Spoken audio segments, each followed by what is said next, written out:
Welcome, David Maddock, psychic medium, to Kevjet podcast again. Yes. Only this time, this is your story. Thank you for having me. How do you feel? Nervous at the moment, as usual. But yeah, I'm okay. Yeah? Yeah, I'm good. You're usually the person on stage in front of many people talking about a lot of personal things or giving messages to people that are very personal about their loved ones who've passed. But I'm going to be the one asking you the questions now. Is that what makes you nervous? Yes. I think we had this conversation, probably a few weeks ago. Yeah. That it'd be a great idea to do this episode. And I could tell you were a bit nervous, but it's also a great opportunity. Yeah. For you to speak. Yeah, definitely. About yourself. Yeah. And for people to get to know you. Yeah, most definitely. And as I say, just a little bit nervous as usual. Yeah, let people get to know a little bit more about me and the person behind the Connect with David brand as such. And, because I am human and, we all have our issues from day to day and I suffer just the same as everybody else. It's just how my approach has changed so much over the years and all I want to do is try and inspire. So if I inspire, motivate, help someone who's lost someone with grief, anything like that, who's watching this, then I feel like I've done my duty for me being here.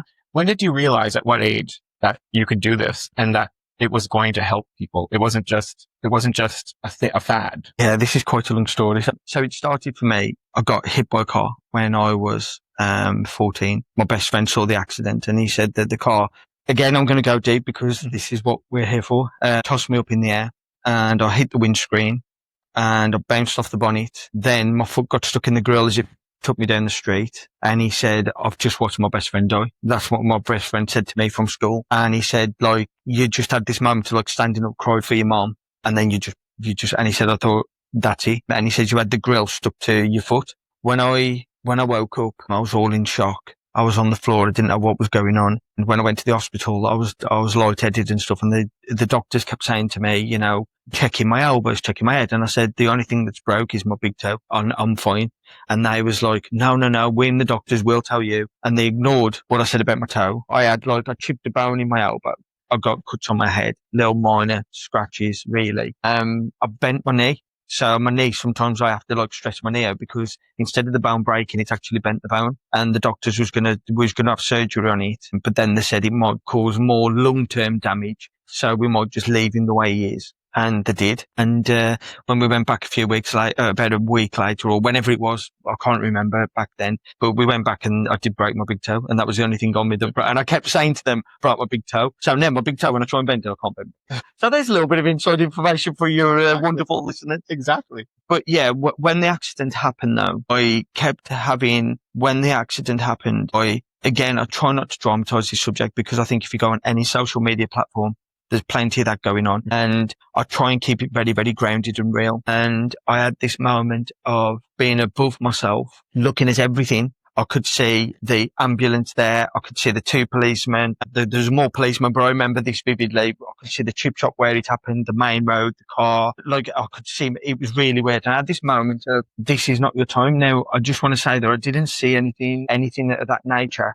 I just had this feeling of now's not your time. And I just had a flash of white light and then I woke up and this played on my mind quite a lot. And you just kind of let it go, but then I was always intrigued. So my mum did tarot cards, but not for anybody outside of her circle of her close friends. She'd do a few, but then more so for herself. And going back before the accident, and we will get to the moral of the story shortly.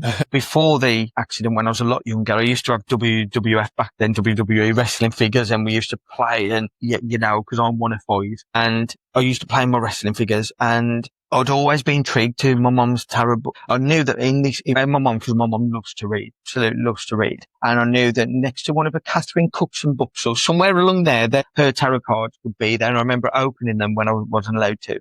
And I opened them up and I remember all the pages falling out, what she'd written. And he was like, what does the card mean if it's upside down? And I was like, what have I done? So I'm then picking it all up, putting it back together. What have I done? What have I done? But then I look back and at that moment, and even now, I think, even at that age, whatever age I was, anything from 5 to 10 or 12, leading up to that, I just think it's unique in its own way that you're playing with wrestling figures, young lad, but then you're so intrigued by the tarot. I felt this pull of this intrigue. Did you ever have that conversation with your mum? Not really. Well, I contradict myself there because I did eventually. I would never tell her that I used to open a tarot card. So, Mum, I do apologise. So, yeah, but No, I never had the conversation. It was just when I got a little bit older, I'd say to her, Mom, she used to have like a psychic lady come round, or a friend used to do it. And I used to beg her, can I have my cards read or whatever when I was about 10, 12. That's when it really, she used to say, no, you're not old enough. You've got to be 16. And that was her stance on it. My dad was a big skeptic, really. A man's man, works in construction, works on the roads. So I was like, okay. And then when I was 16, my mum took me to a psychic fair and we went round the room. And I remember sitting next to my mum because at the psychic fairs, it's normally you pay £5, £10 or whatever it was for like a quick snippet of a few cards. I remember the lady saying, to my mum a few things, and she was on about a few things. And me and my mum looked at it. Well, I looked at my mum thinking, how does she know that? Like, does she know us? Trying to get my head around not understanding the subject and not understanding what it's all about. And the lady said, do you want your cards doing? And I was like, oh, I haven't got the money. I was 16. I'd just started an apprenticeship. And, my mum was going to pay. And the woman said, no, I'll do them for free. She literally did them for free. So she picked 3 angel cards, placed them out, and she said, oh, you're going to help people all over the world. Me and my mum, I had this moment of, especially me, so straight away my head went to the place of, I'm going to help people around the world. I think MySpace might have just become a thing. The lady said, no, I'll do these cards for free. She drew the cards for me. And she just said, you're going to help people around the world. And I was like, the only way you're going to help people around the world is get on Sky TV. Sky had like 20 channels back then. I'm like, how's that going to happen? Did you envision what that meant? No, not at all. I just thought like, maybe me, like, I had no clue. It just went over. It was one of those comments that I look back now and think, blimey, that was good. Like at that time when you're in that moment, it's like I was just totally oblivious to what she just told me. So when I left it for about 6 months and then I went and saw another lady, and I always remember this card being the same card as the one that the previous lady, she said the same things. And I was like, that's really odd. But then it's happening. Yeah. And then it was like having, when you've like got an itch and you need to scratch it, and and they tell you not to touch it, but you've like really want to know. So my friend was having a psychic party, like a lady coming over, and I said, oh, because he knew I loved this stuff, and I said, can I come round? And he says, oh, Dave, I'm fully booked, He said that, and then when I was working as well, because I used to work on the roads with my dad, he phoned me up and he went, oh, Dave, an opening's come. Do you want it? And we was going to be late that day. But then as he phoned me, I said, let me let you know in like half an hour, whatever it was. And, the quarry broke down or something. So we ended up leaving so I could make it. And when I went there, as soon as I sat down, she went, oh, you've got a glow about you. And I was like, really? This moment of, and then the same again.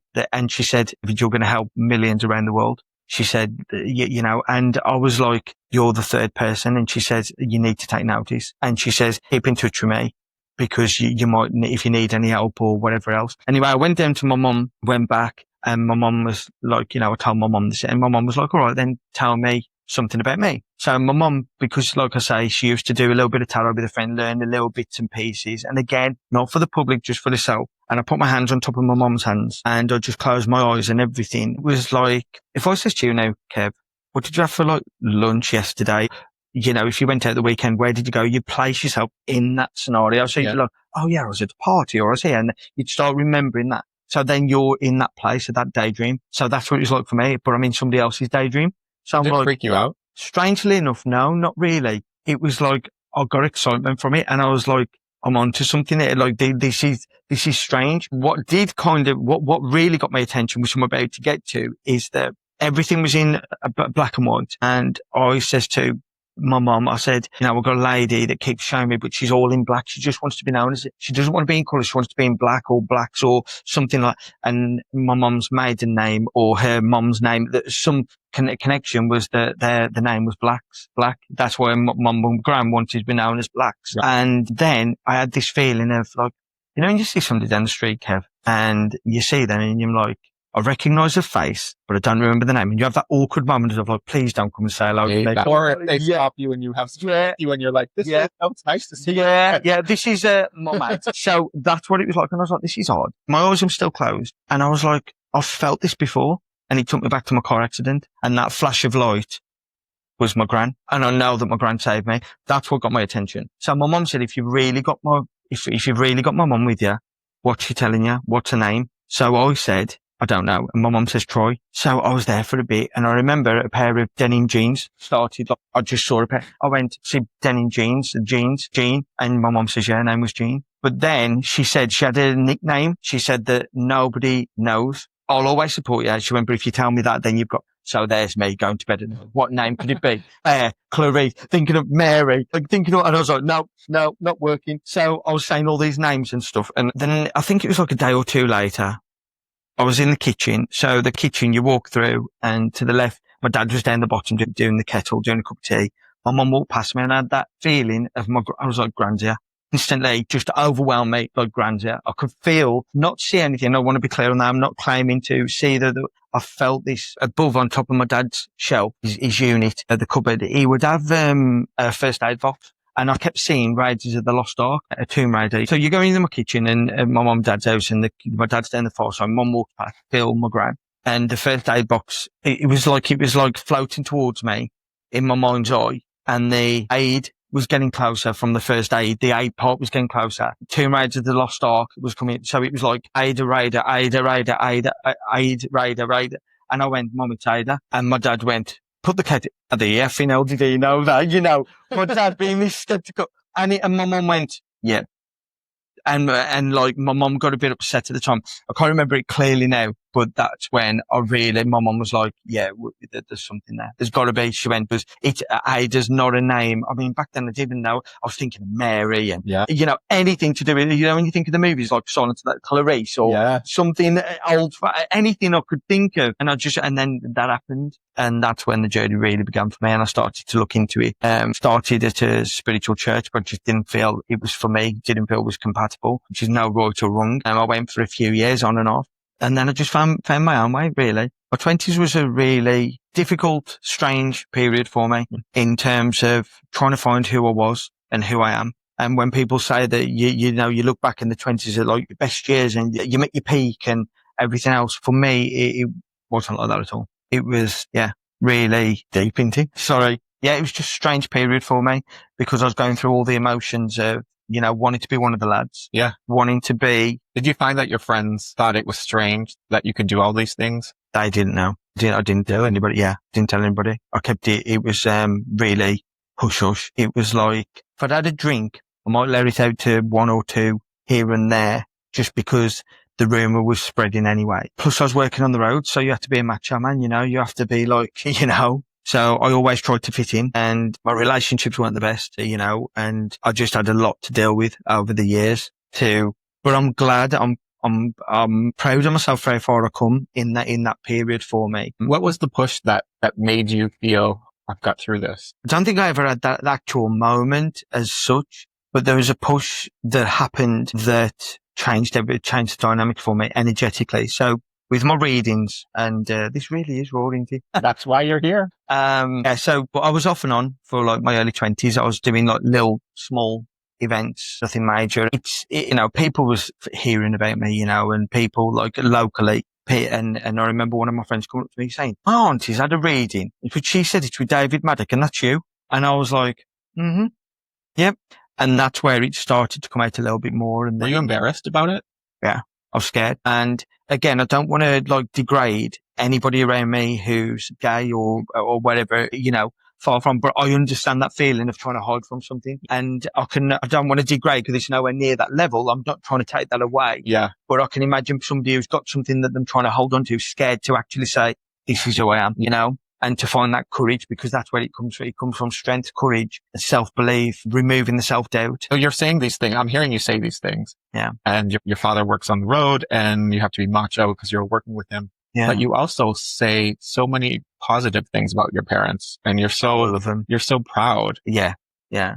So it's a mix of emotions there. Yeah, absolutely. Like my driving force is to provide and give them everything I can. So yeah. Yeah, especially, I mean, my mum's like been a stay-at-home mum and she's done bits and pieces in between. And there's 5 of you children. 5, exactly. And she's had all that to deal with, you know, and you don't realise at the time when you're in the thick of it, but it's when you come out, you're like, blimey, I'm 40 this year. And when my mum was 40, she got kids. And I'm like, I remember when we went to a trip to Blackpool and we did all these things and my mum brought my dad 40 gifts for his 40th. And I'm like, hang on, my dad was my age when he had, and we was like, well, I don't know, 8, 10, whatever. And so me and my brother and my younger brother before the twins was born. And then on top of that, and my dad has worked tirelessly, working away, was self-employed, while everybody else is off on holidays at Christmas and stuff. He'd have like a week off and then he'd be like, right, working away. And there's just this drive within me that it just inspires me to keep pushing forward. What are your siblings like, in regards to your work?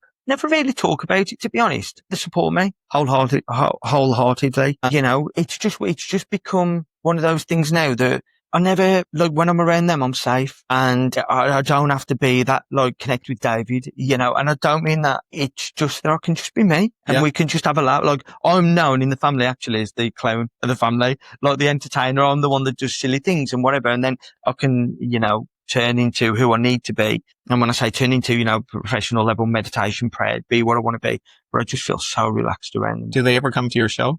Yeah, whenever they can. Mom has literally been to most of them. But now, as time goes on and you go to these bigger venues or different venues in the week, it's difficult for everybody. But if they can make it, nine times out of 10, at least one of them will be there. But I think it's just got to the stage where I've done that many out. Like, he's doing another show. Like, it's one of those where, but we've been a family group chat and they'll always say, break a leg, Dave, or good luck. So they always send me the well wishes. One of the great things, family-wise, that we were talking about earlier is you have a heart on the table that you brought, that your mom has given you, and you take it with you everywhere. Everywhere. Like anything like this, if I do a show, everywhere. And it just says faith and there's a little thing underneath it. And she got me that when I very first started. So that was when I was in my 20s, my early 20s, this was. And I was very, very lost. I mean, I look back now and I'm like, wow, like, how have I gone from that to where I'm at now? When you say lost, describe what that was. It's in my job. Nothing to do with anybody around me. I mean, life was difficult at times because you'd be working away. Yeah. And then your heart is always that I want to be doing something more. Not wanting to, instead of, like, I was the one that, like, while we was digging up the roads, I was the one trying to pick up the worms or throw them on the side or trying not to be cruel or, and it's just not a thing. And,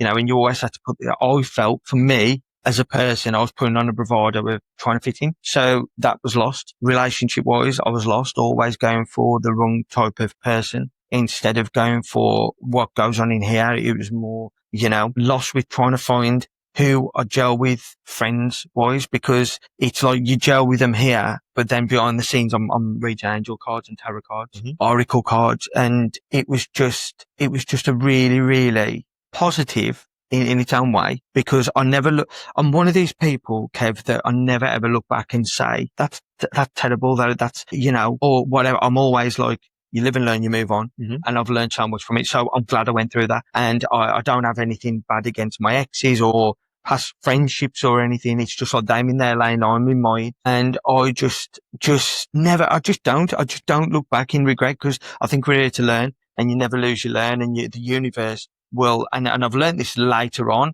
But even back then, I was preaching it, even though I didn't realise I was doing it at the time. But trusting that the universe, everything in all of glory, whatever she's doing, your spirit guides, your loved ones are all guiding you in the best way. But you've got to go through these things. That's true. You really have. And I have to tell you, 40 that's the age when you're like, this is me. Yeah. Yeah. I can feel the energy shift. Yeah. So when I was, as I say, in my 20s, it was a period for me where I stopped doing my readings. My mum would say, Dave, people are asking for a reading. Like, my mum's friends, like, I remember one of my mum's friends coming around the house, and there's been a few, to be honest, and they come around the house, and I literally just sat there, said a few things, and she was like, that's by far the best I've ever seen. And she said, Dave, and my mum said she's really into it. Her name was Wendy, and lovely lady. And she was just like, Dave, you know. I read for a guy at work called Dean, his wife at the time, and she said, Dave, and I was about 18, 19, something, 20. She said, Dave, sign this book for me because you're going to be massive. She said, the things that you've told me and what you've done at that age, but then lack of confidence come in, and then this fear of what are people going to say about me? Look, am I going to be that strange guy? But am I going to be that person that's like sitting there with, people think I'm sitting there with a cloak on, and I wanted to fit in so bad. So the more you want to fit in, the more you drink, the more you get, you know, you do all the things that you shouldn't be doing because you're so desperate to fit in, but all the whole time, like, you're just lost. How are you welcomed by other psychic mediums? I don't know. I don't know is the answer. Well, the UK is so small. You could name, I don't know, 5 of them probably. Yeah. And probably could name 3. Yeah. But the general public would name 5 probably. And it's always the same names. And so all of a sudden David appears and you want to do a tour. Yeah. So did you feel nervous? Very, very nervous when the opportunity come. Really nervous. And, again, you just push past that fear barrier of like, so fear, anxiety, stress for me when I'm doing this or when I'm doing a live show or whatever it is or a private reading. I mean, I'm a nightmare. I always see so I've done my research. I've seen your show in Leicester Square. Yes, you have. And the first few minutes of your show, I can tell that you're nervous. Yeah. And when you walk out with that glass of water in your hand. Yeah. And I'm like, okay. Cause I know that feeling when you're about to start something and you're like, ooh, you have to walk out and all these people are expecting you at your best. Yeah. And that can be nerve wracking, but then you just get into this zone. Yeah. Have you always done that? Yeah. Yeah. That's just the way, because you push past the fear, the anxiety and everything else. And then you realize that you're there for the greater good. I'm not there to get my ego stroked. I'm not there because the fear and everything else comes from a place of like, how do I look? And I have to brush that to one side. It's not about how I look, not about my accent, not worrying about what people understand me, not worrying about language. And what I've got to do is like, all these people in this room, I'm here for a reason. And I have to push past that. But then not only mine, I have to push past their barriers as well that they hold. You're also not afraid to give a message in it. And sometimes the message is, if you're in the audience and you can think, a few times I was like, oh my God, I can't believe you just said that. Yeah. It's so important because that's what they're expecting. Exactly. And, it's not about me and my ego. And I've just got to say it the way it is. I'm not there to, I don't know how to put this into words without sounding rude, but I'm not there to counsel people as such. I'm here to, this is what's coming through. And that's what I love. And I think that's what the audience loves. Yeah. We were talking about this earlier. I was watching on social media other psychic mediums who do the lives, and they are very much giving lovely messages and making everything so lovely. And it just grates on you after a while. And I was just like, if that's what you're looking for, it's great. But is that going to be the message that you're going to hold on to in the moment? Dude? Yeah. But for me, I would want to hear so-and-so's here and they say, oh gosh, you're being a dick. Like, or I want to hear all that stuff. Real stuff. Yeah. And that's what you get. You give those messages. Yeah, I do. I mean, as time's gone by and as I've done this, because obviously I've left construction now and I do this full time. And as that's progressed, my approach to it has changed in terms of the way that I deliver the messages, because I do feel that my job is here to help people. Me just coming out with such and such was on drugs, as much as that validates that person's there, I'll go to the place of how does that help that person? So then it's like, this is what I'm getting, but let's look at what we can do to try and help and what that would be coming through. When you say that, sorry. It's okay. When you say that, because that's a question that I get lots of times, when people are listening to my episodes and they're like, oh, you should have asked this. And so I guess I'm going to ask, because you can watch any television show with a psychic medium and they're in a room full of people and they'll say someone's husband has died. So that's not your approach, but what do you think about that? Each to their own. And I just think that and do you think that's real? Difficult question because, I don't want to look like I'm trying to put others down or, it's like anything, isn't it? And I always compare it to art. So if you think of an artist, some artists do black and white, some do colour, some do painting, some do drawing, some do, there's just so many varieties. Mm-hmm. So I do believe there is a few charlatans out there. Yes. But I just think that everybody's got their own approach. Mm-hmm. And I just think that whoever, as long as it's genuine in terms of they're not just, as long as it comes from a place of, I want to help the person and they're not doing it from a place of, look at me, I'm on the big stage. And, that's where I felt I was going last year. And that's what I didn't like. Mm-hmm. And that's kind of why this year I took a bit of a moment to reflect because I just felt it was all the big screen, the banners, the large audiences, the like showbiz side of it, I suppose. It was great. It was great. I have to say that. And that draw, especially in Leicester Square. I mean, that was amazing. Yeah. The one thing that I do like is you're so real with the audience and you actually spend time with them afterwards. Always. That's what I like. You would have stood there all night. And I would. Yeah. Well, and that's I do it at every show, and I would stand there and Megan would be like, Dave, I'm tired. Dave, come on. And I'm like, nope, nope, nope. And one thing I used to do, actually, as I was saying, just get us through a show and I decided to do it again. But there was a thing I used to do at the end of a show, and then I'll stop doing it for various reasons, but I'll probably go back into that now, which is more interaction with the audience. Honestly, I will stand there all night if I have to, because, I can't reach everybody in that room, but I try my best to. You get an opportunity to meet me, ask me any questions that you want. You always get the people that ask me silly questions. I guess where I can go with that is private clients. Yeah. You must have celebrities that come and see you. Yeah. And so do you feel that is a big responsibility on your part? Absolutely. Like there's two ways to look at it. It's a big responsibility, and then also it's a difficult job as well when you read for the celebrities, because there's so much out there. I was just going to say. Yeah. Like, if you Google their name or, you have to get past that. Mm-hmm. So I always think of it like an onion. We have to get through the first layer, then the second. And sometimes there might be things that they don't want to hear, they're not interested in, not what they expect. But then they always seem to come back, or it hits home later on. And then, so it's quite difficult at times. But the bigger responsibility is because and this is something that I've learned more and more as I've grown spiritually and doing this work, is that it's a bigger responsibility because they need a safe space. And there's so many that what's the word I'm looking for? The mindset and mental health is so big right now. And sometimes I feel that they've got nowhere to turn. And and that's the one message that I do want to put out there, that if any celebrities, any of your client, anybody who reaches out to me and it's like, look, this is who I am, this is what I want to do, but I don't know to know. Nobody would ever know. I've got a list of celebrities, and I would never dream of telling people I've read for that person or I've done that for that person. And because it's a private thing, and if they want to share it, they'll share it. If they don't, then they don't. And it makes no difference to me as such. I mean, it's great because it just shows your authenticity when you do get a celebrity like, oh, actually, but it's one of those, as I say, I just want them to feel that actually I can go to Dave, whether it's picking a few cards, talking, losing grief, whatever it may be, they can talk to me about it, and it's never going to go anywhere, and they've got somebody that they feel safe to do so. So that's where the bigger responsibility comes from. But again, the difficulty is you've got to go through the layers. You've got to get through the layers of, like if Kylie Minogue come to me and I was like, oh, she's singing notes, musical notes, sorry, I see glitter, again, you've just got to get past that, because sometimes they do genuinely pop up and it's like, okay, I'm going to say this. I'm not going to use it as validation, but this is what I see. Yeah. Let's move on.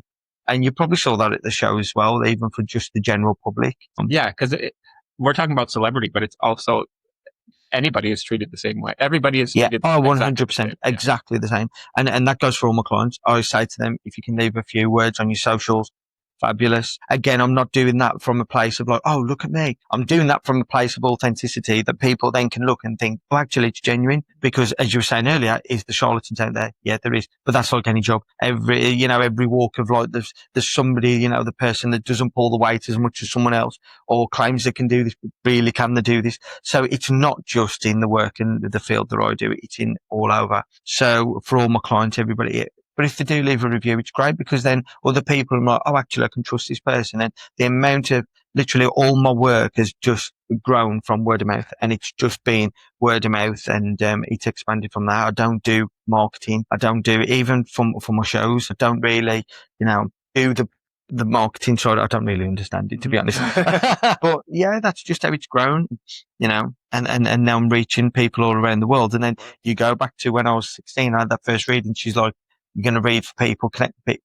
And now I'm like, I'm doing that. And the flip side of that, and the funny side of that, is that I'll read for clients and they'll say to me, I don't know what you're talking about, and I'm like, okay, but then do you understand this other part? I'm like, yeah, I understand that, but then I'll take it with you then, because this is, one thing I'm learning to do now is that, so if you think of airport security, you go through all the bag. I get all the stuff out, but then when I put the stuff, I'll give them the suitcase back, their stuff. It's up to them how to put it back in. And that's one thing now that I'm learning to do, and stand on my own 2 feet to do so, in terms of just having the strength and courage to say, no, this is your information. Because again, it's not about my ego. It's not about anything. This is like, So I like that. I like your analogies as well, because I like the swimming pool one as well, which you talk about in your show. I tell all my clients to swimming pool, and they always message me, or like later on they'll be like, Dave, my swimming pool is full of algae, can you help? But I'm like, if you've got something though that you can set your mind to, it just helps massively. If you can actually envision, instead of just like, oh, I want to do this, this and this, but I don't know how, but you can actually envision it, then it just helps you on your path, because then you're going to start questioning, like, hold on, there's a bit of algae floating towards me here. Like, I don't like this. So then you're consciously, I'm going to put a stop to that now, and whether it's friends, family, and this goes for all your listeners. If you feel that somebody's coming in, so shall I explain the analogy? Yeah, okay. please. So the pool is, I always say, like your pool of energy. This is your pool, like your lovely pool. I'm sorry. So this is your pool. And if people are jumping in your pool, or people, are swimming around in your pool, but then the people are coming like with their problems, or they're being nasty towards you, or whatever it may be, or something that irritates you, all of a sudden that pool now is, you're creating algae, that they're creating algae, and it's up to you to put the boundary in place and say, no, actually, I'm here for you, but you're going to have to stay that side of the fence, because I need to keep my pool clean. And a lot of people come to me, and this is where the direction of my readings has changed ever so slightly, because a lot of people come to me. So whenever I do something like this, a live show, a private reading, group session, I'm now stepping into that pool. I don't want to get dirty. It's like, okay, it's like a sense of knowing, and that's where the intuition comes from, and that's where the ability comes from. That's part of the ability in the work that I do. So I step into it and I'm like, how do I feel about this energy? Where do I want to place it? Like, how can I help them? So what I do is then I'm like, okay, now we're in your pool. And they're like, yeah, but I want to be from a gran. And I'm like, no, wait, your gran will come in a minute. Here's the net. Start getting some of this algae. And sometimes people will say to me after a session, like, Dave, I didn't realize I needed that till I've had it. So when you did that at the live show, I was like, what the hell is he doing? Yeah. And then after you explained it, I was thinking, that is one of the most brilliant things. Yeah. Yeah. It also puts everybody at ease. Yeah, it really does. And then we do the meditation as well. Yeah. I do a meditation at the end, because as I say, I know that I can't reach everybody in the room, but there's little things that I can do that can help people. And what I try and do is that when that bit of algae is coming towards you, or you feel that, oh, my pool's getting dirty, it's like, just breathe and all is going to be well. This takes me back to our conversation earlier about your 20s. Yeah. As you reached your late 20s, is that did you start thinking about your pool? Yeah. And did you start cleaning it out? Yeah, absolutely. It started so through some of the friends I knew, there was a lad that we kind of joined. I'm very particular about who I have around me. And I don't mean that in an egotistical way. I just mean that in like, I'm a little bit shy, believe it or not. I can be at times really shy. So to push past that, like, oh God, I've got to meet someone new. And I get a little bit uncomfortable sometimes. And, one of our friends was like, oh, this lad's coming out, but he plays professional football. And I was like, oh no, and I don't mean that in a bad way. It's just, I don't like football, by the way. And I'm not really, all my family are all football fans. Even my sister's a football fan. And here's me, little old me. I don't enjoy it. I love Formula 1. I've been here for almost 20 years. I've never been to a football game. Oh, okay. I can probably say the same. Okay. But I've been here all my life. I remember the one game I didn't go to. Again, we were just being honest. I was very young, and we went and I wore a Batman jumper to an Albion game. And I remember sitting there freezing cold. Just want to go home. I did not enjoy it at all. And I was like, that's it. So anyway, my friend, this friend come out, and this footballing guy. Footballing guy. Is that a word? Well, this footballing guy. We're really in football. Yeah. It's because I'm forever bantering with him now. Because of the banter, it's like I used to have installed on my phone as like DJ, the so-called footballer, and he used to ring me and like it'd just come up and he played for all these things. But anyway, we just got on like an house on fire. It was one of them friendships where, and you just gel. And I'm like, oh, I want this guy. Like this guy's, don't matter. No, absolutely not. And we just got on like an house on fire. And what changed for me was that I'd put everything on hold in my early as I say, I was trying to find who I am, where I'm going, trying to fit in with everybody. And yeah, I was the sensitive one, and I can own that now. And I remember one girl used to say to me like, oh, here he is, sensitive Dave, trying to belittle me. But I look back now, and I'm like, yeah. But back then, though, I was so hurt by it. So this one time we went out, and we, like I say, we hadn't known each other long. We just got on so well. And we went out and we went to this nightclub. And somebody walked past and he went off. He said he was a footballer or something. He trained in football. And he said he had so much talent, and he could have made it, but he decided to go down the path of like go to work and just didn't want to know, which is understandable. It's each to their own. And he said, but that's one thing that really irritates me with people in life, if they've got a talent at something and they don't push forward with it. And I was like, is that my gran telling me off in some strange way? And we're at the bar and we're like now deep in drink, and like I'm leaning at the bar, and I was like, I'm going to have to tell you something about me. And I said, but I feel like I'm going to, like, it's going to ruin the friendship, but I'm going to tell you anyway. And I said to him, I said, look, oh, the readings like, and he went, what's wrong with that? And he says, and why are you in doing them? And I said, like, I'm scared of what other people will think and do. His words, F that. And he was like, no. And he said, you're always going to be judged in life. And he said, so take no notice and do what's right for you. And he said, you've got a talent. You've been blessed with something from God or whoever, whatever it is. He said, I don't understand it. He said, but you go out there and you carry on. And do you know, like that, it changed my whole life. And then I went really, really well into my fitness because he was helping me. And I was about 29. I just got my house at the time as well, my first home. And that was when I was like, do you know what? Yeah, you're right. Like, here I am. And then all of a sudden, like, my Facebook page that I kept quiet, like, you know, all of a sudden, like, with like 20 people liking it, I was like sharing it then on. I was like, this is who I am. And it was just a turning point for me. Every time I'd get like nervous or anxious, I'd speak, and his attitude was so positive and so, but you're watching somebody in the flesh do it. Yeah. So I'm like one inspiration because you're doing it, like, you know, and I went to, I say about football that I don't go and stuff, but I went to one of his games. I was just going to say, I hope you went to one of his games. I went to one game. I did not enjoy it, by the way. And no, I went to this game, and I always remember was in this box area upstairs, and I was like, oh, you know, it's champagne. And he was like, no, you ain't in here. You made sorry, you're on these, really not. And I went, these are like the best seats in there. Like, I want to go back in there and get on the drink, you know, and I was laughing about it. And I lasted till half time and then I left. But I remember watching, and I've watched it. I think I watched him with his twice, one with his dad as well, when his dad come up to visit and we was going out on the night and whatever else. And I watched him and I was just thought, like, you know, he had booze, he had cheers, and I thought there's thousands of people in this stadium booing and cheering him, and he does not care. He's just like, I've got a job to do. It really was. And even to this day, I hold it with me and cherish me with me, having the confidence to say to him, this is how I felt. And that's where everything changed for me. How do you feel when somebody gives you negative feedback? In what respect? The reading. After a reading. Or anything in life. And it just comes to mind just because of the conversation we just had. Because you describe your 20s as feeling judged and afraid. So does negative feedback affect you? Little bit. It can do. And then, but it comes from, it's not from the place of like affecting me. It's like, oh, why didn't I do good enough for them? You know, but it doesn't affect me. It'll play in my mind a little bit, but it's more not because of me, because I'm like, oh, I should have done more. Yeah. So if you had a reading with me and you was like, yeah, I enjoyed it, but I didn't get what, then I'm like, why didn't I do enough? And that's what drives me to keep progressing and keep being better, because I don't just like stay here. It's like, no, we're like, I want every person I reach to feel like, wow, like, you know, or at least I feel better. Like, you know, if they feel better in themselves, they get the confirmation, the loved ones them around, whatever it may be, as long as people leave through my social media, if I can post one story or one comment, one post that somebody looks at and it's like, that's really inspirational, and that's helped me. Mm-hmm. Whichever form, it doesn't matter what, again, it goes to the artist.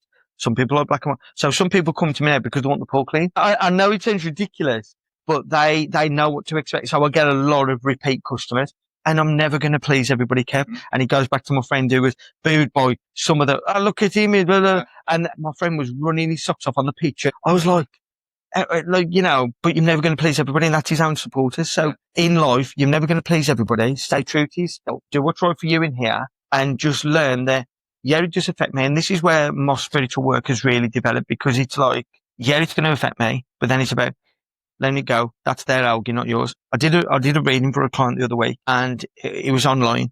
As soon as she come on, I stepped in and I was like, Now, when I step into when I'm doing energy work, I have to protect myself as well. And I was like, yeah, we need the scuba diver gear on here. Like, you know, this is going to be deep. And she weren't being rude, but she was just like, I'd rather you tell me. So, for example, if I'm picking something up, if you went to a doctor, for example, Kev, and you says to the doctor, oh, I've got a pain in my arm. Oh, where's that? No, doctor, that's your job to find it. You and the doctor, not me. Right. Then the doctor's going to be like, well, no, I'm just going to spend another half an hour trying to find where just when you could just simply say yes or no, or that it's there. So if you think of that, you're just prolonging my job and making my job just, so I understand that people are going to come with, no, you should tell me and I shouldn't tell you. But if they let it flow, think of the onion, peel back the layers, they'll soon get the like, shut up, don't tell me. I mean, Kev, you saw it yourself in front of an audience. Well, that one guy was skeptical and he went, yep, no, keep that. Let me tell you, because just let me ease into it. Let's ease into it. And I'm trying to take my time. So I found it quite rude the way she was being. Now, I don't mind. I understand people are nervous when they come. It's like, what you going to say to me? I understand all that, but I do this for a professional living. I know when somebody's being disingenuous or whether somebody's doing it in a way of like, oh, I want him to prove himself to me. Yeah. So I stopped the session. I said to her, I said, look, what's with this? And she was like, what do you mean? And I'm like, what's with this? And I said, I'm not here to get my ego stroked. I said, I'm here to help. But if you don't want me to help you, go and find someone else. Yeah. And again, it's not because I'm being rude. It's because if I'm not right for them, then just say. And she was like, no, it's okay. It's okay. And I just said, well, let's just breathe a little bit. You know, sometimes my wording, you know, my vocabulary isn't the greatest. So sometimes I might say a word that I don't mean it the way I've said it. I mean it the way that it's meant to be, but then I haven't said it in the correct manner. And in that moment, you speak very quick.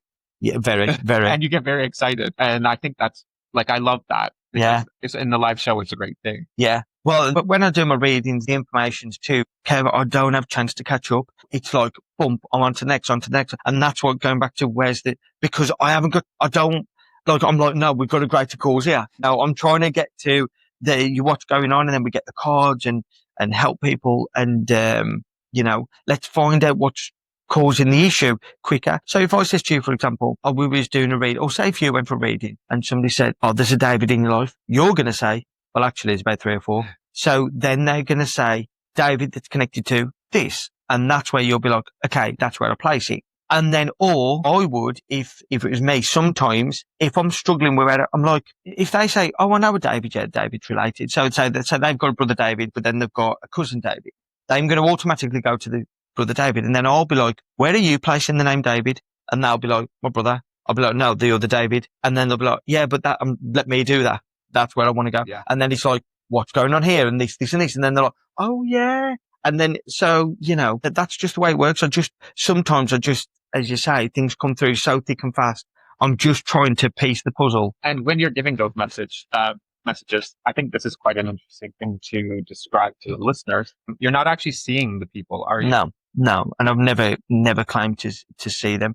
In my mind's eye, I've seen bits and pieces, you know, little things, but it's more of like an energy. You know that feeling? If you're in a bar, somebody's standing behind you, like somebody's standing behind me. And then you look and there's that person like standing there. Not because they're breathing down your neck, but because you just have that sense of, you know, you go somewhere, somebody introduces you. It's like what I was saying earlier about my friend. We got on straight away. You might go somewhere and meet someone and you're like, I don't like this person. And everybody's like, yeah, but they're the rave, they're this, there. And you're like, no, you know, that's your intuition. That's your psychic senses. That's exactly what I'm saying, the intuition within. So it's just about listening to that. So you kind of have gone into something that I wanted to talk about a little bit later, but I'm going to go into it now because there is no flow. We're just having a conversation. Yeah. But it's about your circle.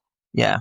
And so as you're becoming well known, your circle changes. Massively. At what point, where were you when you realized, okay, I need to clean up my circle, not just my pool. My circle needs to be like, I always describe for myself, I'm like, people will say, oh my gosh, Kevin, you have so many friends. You have so many people around you. And I say, I have a lot of people around me, but I only have a small circle of friends. Yeah. And ain't that the truth? Yeah. You know, and I think it started when I knocked about with my friend DJ. That really changed my perspective on things about who do you want to be. Because I started learning more about law of attraction as well. And I really took my spiritual work. I learned a lot more, you know, instead of talk about trust. Yeah. People coming to you have to have the trust as well. Yeah, well, absolutely. And, you know, people come and go, you know, and I wish people well. I don't wish bad on anybody. I haven't got no reason to. It's just that they're in their pool having their thing and I'm in my pool, you know. Again, it's like the artist. I'm a painting that they probably, I don't like that painting, but I like this one. That's okay. Go and carry on staring at that painting. And it's just about, one thing I have learned though is just putting a few boundaries in place with who you do have in the circle of, you know, but I've got a very close family and a big family in terms of a lot of my siblings. So we are very, very close. So it's kind of like we're friends as well. as just like brother, sisters, well, sister, brothers. So we're very close. So that kind of changes the dynamic. So I don't need like 20 other friends when we're just so close. And then, so yeah, it's just about, I've got Megan now as well, got married, and she is my best friend. So that's another subject that I would. Oh, sorry. Just call me Are Psyche. you a psychic? So let's talk about Megan. And I know she's in the room, so Yeah, if it's going to make you uncomfortable, perfect. So how has she changed your life? massively, massively, massively. And I talk about my friend who changed me around my work and the person that I was becoming. But I mean, massively. I can't even put into words. I cannot put into words what she has done for me. And she's helped me find who I am, the confidence when the chips are down to keep pushing forward. The times when I need my pool cleaning out, she's there with the net, like, Dave, come on, let's get this cleaned. She has supported me no end. She's just a very, very special person to me. Great. When did you know you wanted to marry her? From the day I met her. And true story. And this is just proof. From the day we went on the first date, and I was just really unsure at first. So we met and through a dating app. Okay. Which was nice for me because then it's not through my social media. So then it's like this is genuine. Somebody wants to meet. We met, we got on like an house on fire, and we went for a meal, and I think it was the first or second, I think it was the first date. It was around my birthday as well, and she brought me a bottle of Moet, and I said, I'm really sorry, like I don't drink champagne. No, I know. Yes, yeah, exactly. But that bottle of Moet, along with the receipt, I kept them. And I kept them, and when we got married, I kept the bottle and had it all framed for her. Oh, wow. Yeah, had the bottle framed with the original receipt when we first met the first date. Because I just wanted her to know that, like, look, when people say when you know, like, as soon as she stepped into my pool, I was like, wow. Like, and just a beautiful soul inside and out. Does everything for everybody. Doesn't look after herself as much as she should mind. And then we bounce off each other so well because she's in entertainment as well, being a professional singer. When she has her down times or her struggles, because being a performer, and you'll probably know this yourself, being in the industry and stuff, when you're up there, and then you've got I've got to slowly come back down again. So with Megan, with her peaks, I have to make sure that, like, I'm the bit of a safety blanket, like, but I'm always supporting and pushing her. But yeah, we just bounce off each other so well, so well. And she's just took on a role of being everything to me. And there's no other word. And I can't even put into words, or that would give her the justice that if that's the right word to use, what she deserves, because anybody can say what I'm saying, but honestly, it's about how I feel in here. And, I don't show it all the time. We all have our ups and downs in life, but I just know that when I wake up in the morning, I want to be waking up next to Megan, unless she's at a gig. Then I don't wake up next to Megan. I wake up next to you, go a big boxer dog licking my, and I'm like,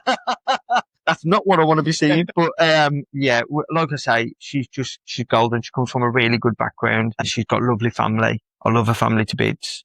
So let's talk about today. Let's talk about what's happening in Dave's world at the moment. You go from a big tour in theaters. We talked about showbiz. Yeah. The big banners, all the crowds. What happens after that? Because you also have to deal with social media, digital times. And you talked about how you felt that it wasn't really where you fit with the big show. So how do you feel now? Where do you see yourself going? Right now, we just don't feel that's the direction currently for me to go down that route. Do you feel like you're in a dirty pool? A little bit.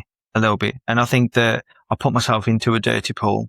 I think I learned a lot of valuable lessons in terms of going against what I know, like going against sometimes what I preach or what I say, and then also going against my own intuition of doing things for a good reason, putting myself in these situations, thinking, oh, this is a good thing. But then really, was it a good thing, or was that more of an ego thing? Was that more of like, was that the authentic me? One thing I'm really learning to do is, like I was saying earlier, when I do my readings and stuff, I'm here to help people. And again, I'm not here to get my ego stroked or anything. So I'm here just to let people know this is who I am and this is what you're going to get. And it took me a long time to do that because I always used to think this is what but now some people need the pool cleaning out. Some people need that help. Do you have the feeling again that you had when you were in your 20s? A little bit. More so, not so much about here I am kind of thing, just being more authentic for me. Doing the shows was a great thing and it was a great experience. Unless you're in showbiz, or into entertainment, if that's what you want to put it, the banner you want to put it under, you'll never know the ups and downs and how hard it is a lot of it comes from my passion of wanting to help as many people. And I had people after the show, you'd have a room, 200, 100, 300 leaving, and then they'd be messaging me like, oh, I really wanted to communicate more. And then I'm taking on that responsibility. So there's a lot that I was like, this is a lot more that. So I'm just slowly but surely going through the process now of cleaning up my pool and getting back to basics of what's for me, not the limelight, not the, what am I here for? And I think I lost my way a little bit. Mm-hmm. But as I say, I never look back in regret, because if I hadn't done those things, then I'd be here now, and I'd be like, you got to learn from your mistakes. And that's what I do. And I think the past makes us. We've all made mistakes, but it's about saying, all right, then I've done that. It's made me who I am today. Don't look back in regret. Look forward and say, this is where I'm heading now. And it might be difficult. You might not know where you're going. And at the moment, I don't really know where I'm going. Where are you going now? People think that because I'm a psychic, oh, you know what's going to happen. Look, I'll pick cards for myself. Reading for myself is one of the most difficult things. I'll have an indication of this is where I'm going to be. So me and Megan called the ABC. So we're at A. I'm already at C. I don't like to go through B. I want to skip B. Yeah. It's no, we want the easy route. But then we've got to remember those that, if you don't go through that, it's what's going to make you. And we was on about this just before we went on air that, our biggest mistakes are our biggest lessons in life, because without those big mistakes, then, you wouldn't have learned what you've learned. So then you're like, well, I won't be doing that again. So as I say, for me personally, there's still shows. We've got an opportunity to go to America, potential. We're talking to America. I've written my book. Obviously it's just a draft version. We should say it's actually lost. Yeah, well, you've just took the words out of my mouth. I was just going to say it's a book about being lost, and then the book's got lost. But yeah, so there's things that I'm doing, and one thing I'm good at is it's okay, that's move on. I'm very good at that, even through the days where I'm really struggling myself, or I'm having where am I going? And then you get a venue, for example, say, oh, Dave, do you want to do a show here, or you want, do I? I don't know, And I think that my pool got that dirtied last year by certain people and situations. Again, unless you're in the entertainment, the pressure was on for me and Megan, on our shoulders, sell tickets, market the event, do this, do that. And there was things that was just totally, I'm like, hang on a minute, I'm losing the essence of what I'm here to do. And I just felt very lost with it. So I think I'm just finally coming out the other side now of okay, even doing something like this. Whereas it took me a lot to say, actually, yeah, let's go and do some footage. And there's great things happening behind the scenes. And I know the universe, I know I'm blessed, and I'm not ungrateful for whatever I've got in life, for everything I've got. I'm so grateful. But there's one part of, just where I'm at slightly at the moment, just feeling a little bit, is that where I think maybe it's just because I'm more cautious. Maybe it just comes from a place of, I know what it did to me last year in terms of doing all those shows. And I really enjoyed them, by the way. I don't want to take that away, but it was just a lot to take on. And those shows, the high is while you're on stage. Yeah. But you're traveling every day. People see you for that 1 hour and a half. They go home. Let's talk about your book a little bit. You're talking about Lost. Yeah. Lost. Was it difficult to write the book? No, I really enjoyed that because there were so many things that I could relate the book to. I can't say too much about it because it's one of those books that you need to read because they twist and turns in it. But the novel is going to be, I'm really happy with it. And I enjoyed doing it. I'm excited because I know it's going to help people. I know that when they read, they'll be like, oh, and Megan was, reading every night when I've written another so many thousand words. She was like, is it time for me to read the book? Yes, Megan, yes. So it become a thing of every night. And honestly, Kev, because I've had this story within me for so many years, I remember trying to write it when I was working on the roads, and I wrote about 150 pages, tons of words. And I used to do while I was waiting for time to come or whatever I could, and then I lost it. So, but again, I don't look back and regret to say I've got to start that again. I'm just like, oh, I'm going into a different angle, and it's actually helped me get to where I need the book to be. So, as I said, there's a lot of work that's got to go into it from the editing side of it, but I just wanted my original draft copy to where it's going to finish. And I think I just wanted to inspire people. If somebody's watching this now and they're like, I would love to do, just do. Yeah. You know, just do and do what makes you happy. And as I say, if I had to listen to my friend when I was like 28, 29, and would I be where I'm at now, or would I be so limbo, and pushing forward and just doing what's right for you? Because at the end of the day, I always say as well, one thing I've learned is that stay true to yourself, Yeah. and stay true to who you are. Because you, for example, Kev, might change the way you are around me, but then you might be this person around someone else. And then it's like somebody else is like, well, I don't like that Kev. So it's just about just be yourself, because you're going to be judged anyway. Yeah. You'll change your mold to fit someone else's. Yeah. And one thing I always try and say to people as well is that if something goes wrong, or you go for a job interview and it's like, they don't want me, and you're upset, or things are not going the way you want, think of like, you know, the toys that you used to get as kids, where the little babies like put like shapes inside the ball and it's like square. Just think to yourself, okay, they've got the ball. So you're being interviewed, the boss has got the ball and he's after a star, but then you turn up and you're a triangle. Does that mean that your mold will not fit somewhere else? Absolutely not. It just means you're not the shape for what he's after in this current time. So never ever beat yourself up. Just look at it as a life lesson and just say, you never lose, you learn. Push forward.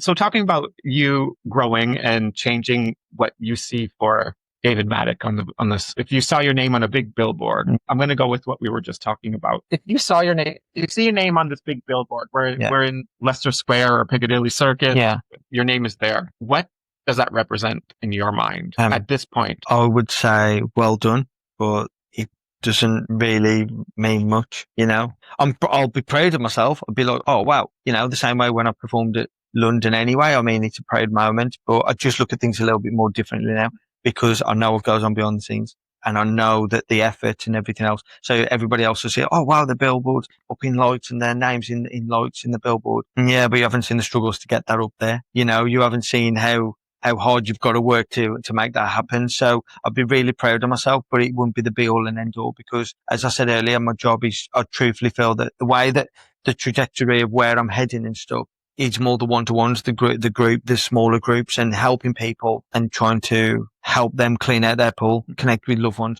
whatever I feel that I need to. There's just so many different things that we're doing now. One thing that I do want to touch on, was, so a lady said to me on my social media, she said, sorry, she was having a reading. She was from another country. I just don't want to go too much into it, but she just says, I said, I saw your post the other day on social media. She said, it really inspired me. And I said, oh, okay. I said, oh, you should have liked it, left a comment, and I'd have commented, because anybody who comments, I try my best to reach all I can. And she said, oh, I didn't want to because of faith, religion and family. And I wanted to touch on this. So. Yeah, it's so, and it made me think about things a little bit more. And I was like, oh, so we've got plans of something happening behind the scenes of what we're trying to start, which should kind of sort that out. We have chats quite often where we vent with each other. Yeah. And we trust that we can do that with each other. But I think it's because we can relate in a lot of ways. And through Kevjet, I would say my name is on the tin, but the show is about guests. It's about helping people. And that's what I'm hearing from you. Absolutely. Yeah. Yeah. Just, as I say, I'm just genuinely want to help people. And, you know, that's why I never called myself David Maddock as social media. I went with Connect with David, because it's not about me. And that was when I first began, and I didn't realize where it's going to head or where this brand was going to go, or that, you know, but I used Connect with David because I just felt like it took away it's all about David Maddock. No, this is about me and you. Like, this is about connecting with Dave. This is about connecting with me. Do you feel, I know you say that like the big show wasn't really your thing. Yeah. It was wonderful for people who were there. Yeah. But do you feel that it helped you? It helped you with client wise? Like, did you get more business from it? It was a bit up and down. Some people would reach out to me and just say that thoroughly enjoyed it. Some would book a session in with me. Some would. It just, honestly, I get that many different, I couldn't say exactly where they've come from. When you would leave the show in the evening, did you feel, oh wow, that was amazing? Or how did you feel? Drained, but just more like, I hope I helped that person. If I've connected for, did I come across the right way? Because as you were saying earlier, I speak fast, and like in a live show, I can be quite rude, and it's not that I'm meaning to be. It's just any skeptic in there, it's like, well, he shut me down straight away. And so I'm like, shut up, don't tell me. And sometimes my only consent. Did I come across a bit? But then again, does that come from the ego side of things and not from, this is the way I am. And this is something that it's taught me to learn who I am. And I'm not sitting there saying I'm never going to go on a big stage because I've got things in the pipeline moving forward.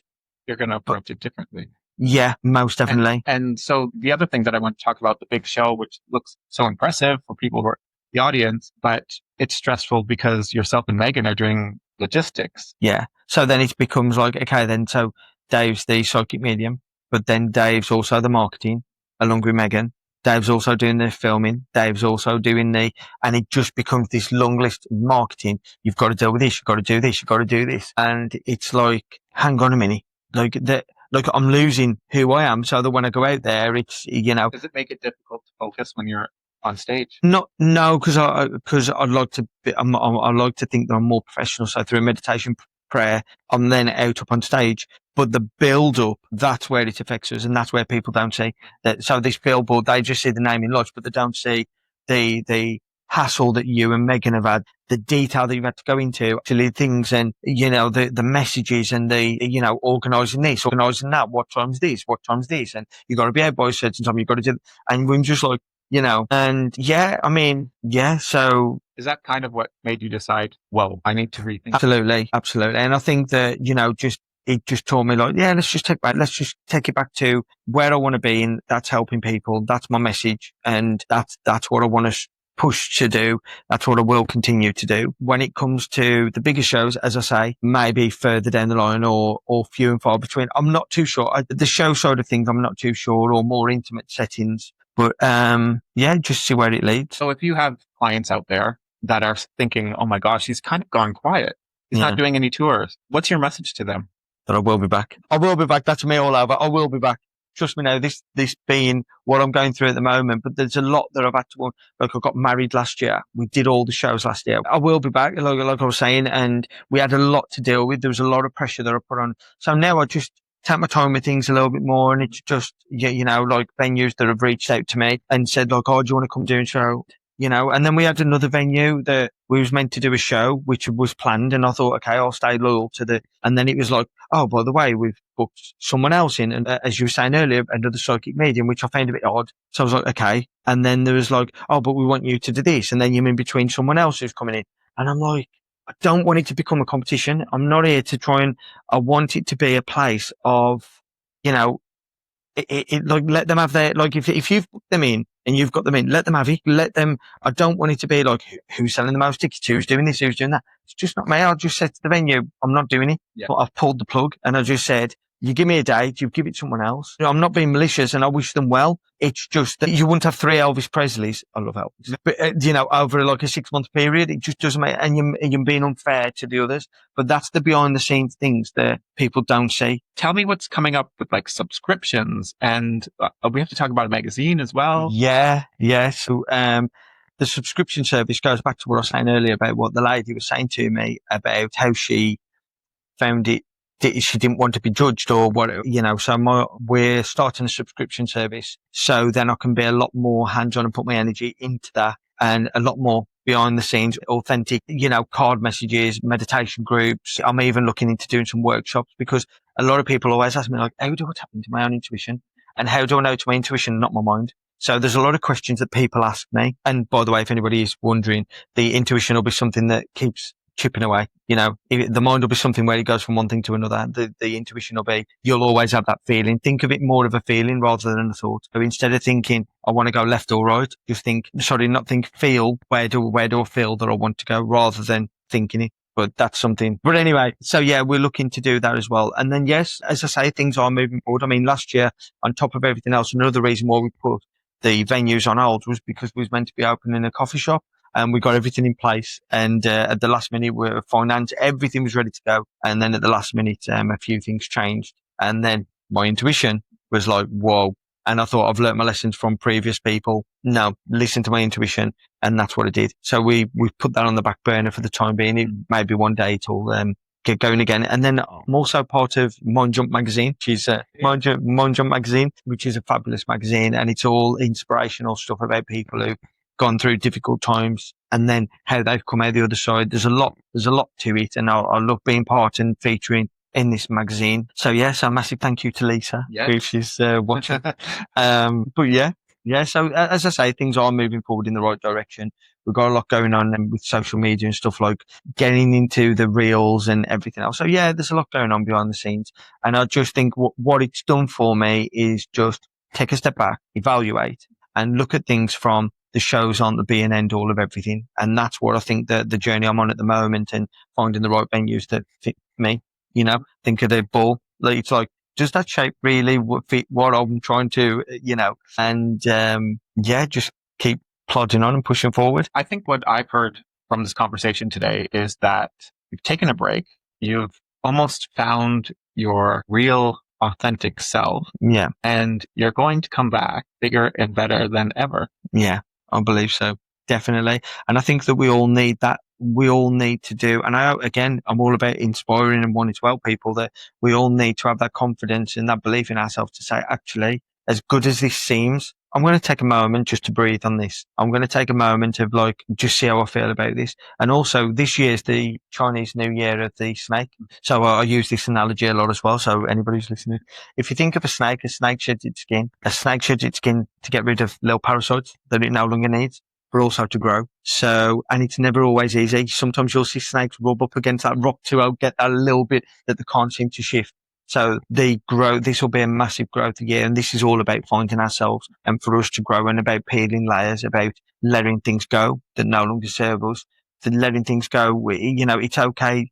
I've got friends that I don't speak to for a while, but if I saw them, I'd never have an issue with them. Or if they message me, there's no problems there. And it's just about growth and having the right people around you at this moment in time, and learning just to put yourself first.